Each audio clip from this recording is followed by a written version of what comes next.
Welcome, ladies and gentlemen. This is a little video, you could call it a review, of my Cannondale triple changer bike. Basically, it's a 27 gear racing bike, alumininum frame, and obviously stock tyres. I didn't see the need of going to the extent of purchasing a carbon fibre frame because they're far too expensive, and people seem to think you need a carbon fibre frame to win races, and you don't. It's all about how good of a racer and a rider you are, not really about whether you have a carbon fibre frame or not. Just because the top pros use them doesn't mean you can't win a race without them. Anyway, without further ado, I'll go over what I've got on here, and then hopefully that will be helpful to you guys. As you can see, I've got two specialist Cannondale bottle holders. They're actually very difficult to get hold of for this particular bike in the Cannondale brand. So those were bought in Germany. I also had to modify the bike a little bit in order to get two of these on either side to fit. But yeah, they are good and certainly excellent bottle holders. Here we have basically one of these cheap tack tough bags, you know, under the seat. Basically what I keep under there is these emergency air bottles, so you can probably get your tyre up to probably about 45 psi with one of these. The thing about racing tyres is the standard PSI is 60, so although you can use these and they will suffice to get you from A to B, if you're racing you may want to carry at least two of these to try and get your pressure up, or some sort of small pump if you can get hold of one that's strong enough. What else do I have in here? I have a puncture repair kit. This is something you always need when you're out on the road. You never know when you're going to get a puncture, and especially with the bad roads as they are at the moment. What else do we have in here? We have a valve thing for the actual bottle, so you can obviously screw that on, and that'll allow you to modify the pressure in terms of, you know, pushing it up. I have a spare inner tube here. Always a handy thing to have on your bike, just in case the worst happens and you can't use your puncture repair kit. Right, what else have we got on this bag? On the actual bag itself, I basically modified a reflector and used a cable tie to attach it on there, because there wasn't much space at the back to have the reflector on there as well as the back. So that's why I had to do that. Rather than the clip-on cycling pedals, I just went with the standard ones. The clip-on ones do take a bit of time to get used to, so I basically elected to stick with those. They're just cheap ones off Amazon for about £20. As I said, it's a triple changer, this bike is, so obviously I had to modify it a bit. What else can I tell you? On here I've got one of these cheap light and speaker combination. What it is you put an SD card underneath there, and you charge it through USB, but it's not a standard USB connection. It's the 3.5mm jack that you plug into something, and you get your power from that. On top of that, I do have a movie mini camera, and this is the stand it comes with. it's recommended if you're going cycling that you do get some sort of camera just in case someone tries to run you off the road. So here's a close-up look of it. Hopefully you can see that in the camera. It's quite basic, this little light, but it is quite handy. I've got like a small bell here. It's always a good idea to get a little bell. The reason for that is if you're ever cycling along a canal path, there may be people who are walking along, and the rules of the lane normally says you have to ring your bell when you're coming behind them. So you need to do that. I do have like a speedometer device. I think it's called Sigma. Incidentally, that's the name of a particular camera brand. But basically it's designed to basically monitor your distance really, and it's quite handy. Obviously these days you don't have a standard brake in terms of these new brake levers, because what you do to change gear is you basically move it left and right to change your gear. I actually prefer the old style because while you've got your brake here, obviously you used to have your gear changes on your handlebars, your frame. You used to also have some sort of pull mechanism on. You used to also have a pull mechanism on the handlebar for braking, because it's quite difficult to actually brake when you're going down a hill, because you're holding onto your handlebars like that, and then if something suddenly happens, you have to quickly do that. On the old style of braking, on the old steel frames, you used to have a handle here where you could just quick brake like that.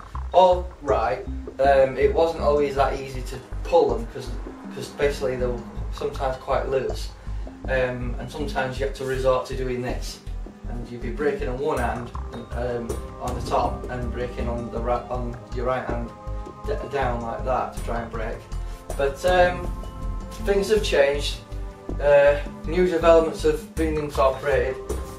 So basically, instead of changing your gears on your frame, basically you do it by just doing that basically. It's a good bike, good quality. This retailed for £750. I did get a good deal for Eversham, and that was about £600 I paid for it roughly.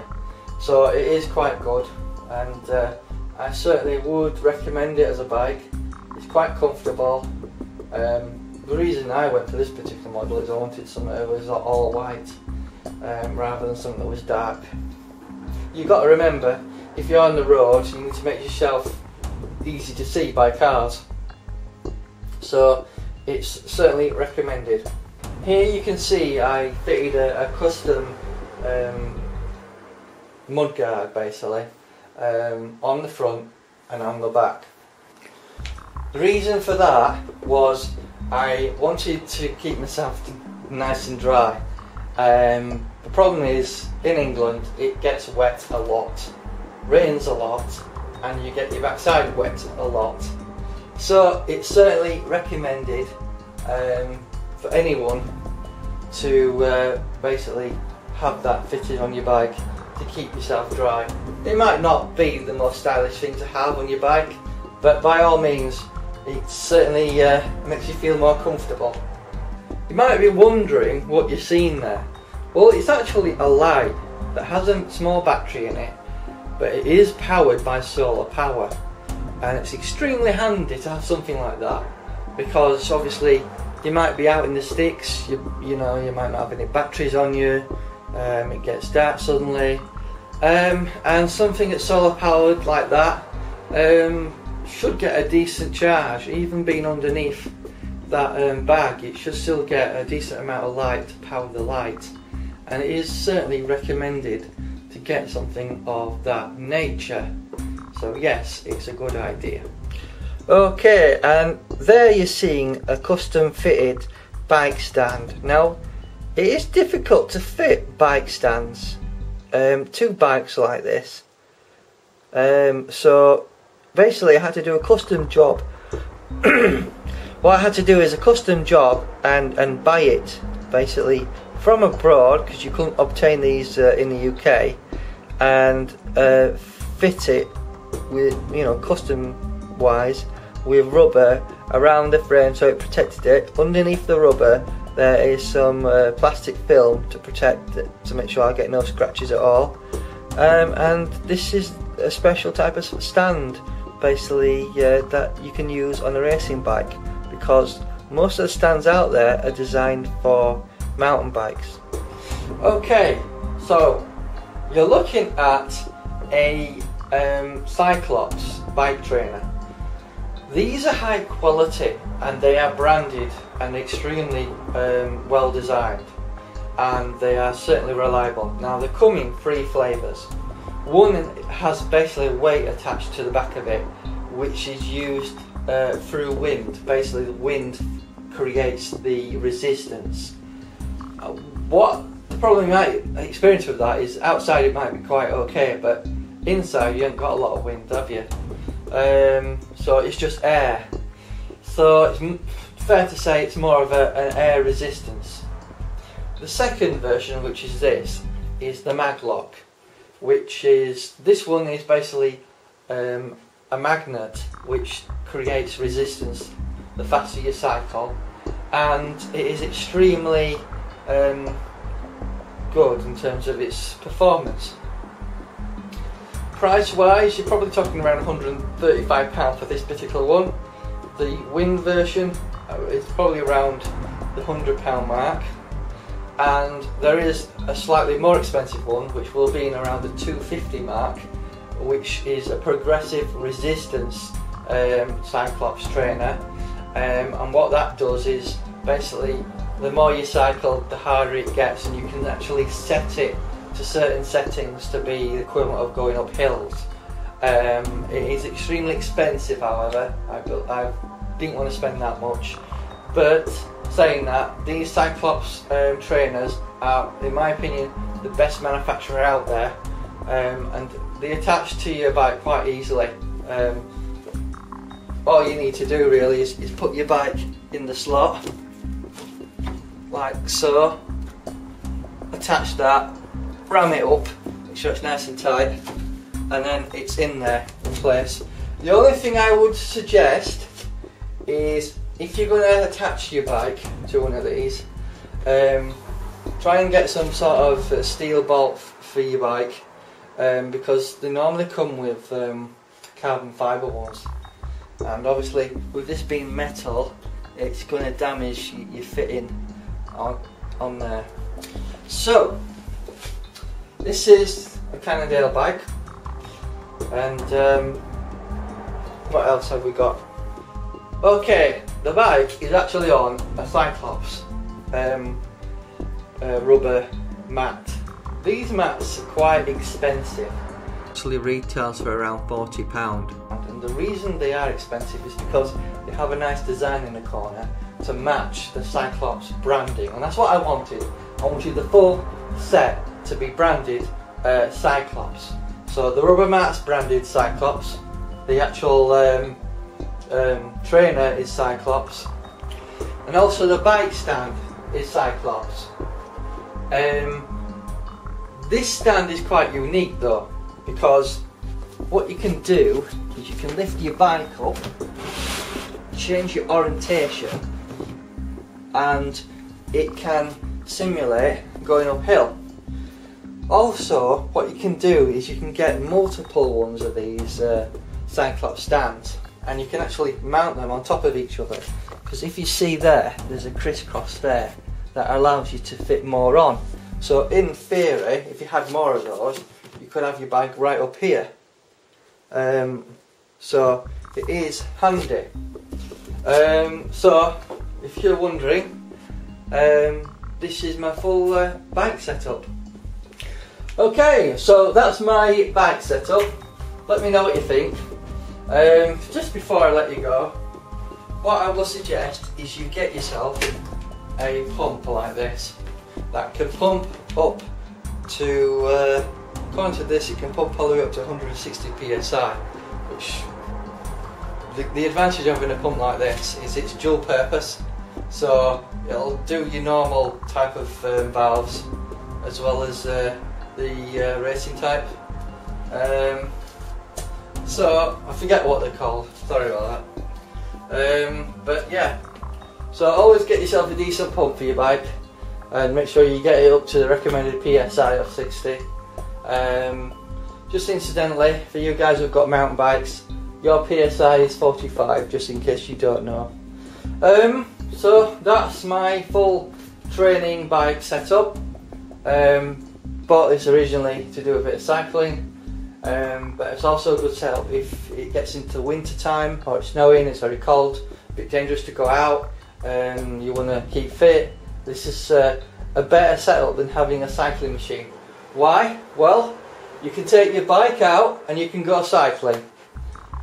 The second reason is the resistance you get off the trainer is at least twice more powerful than any sort of bike, cycling machine you might have, training machine, whatever you want to call it, because the resistance on those machines aren't that good, and that's why all the professionals use bike trainers anyway indoors, because it helps them keep fit during the colder months where it's too cold to go out and do cycling.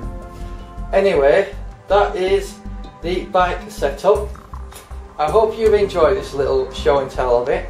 I know it's a bit different to what I normally do, but it is a fantastic bike, and thank you for watching. Bye bye.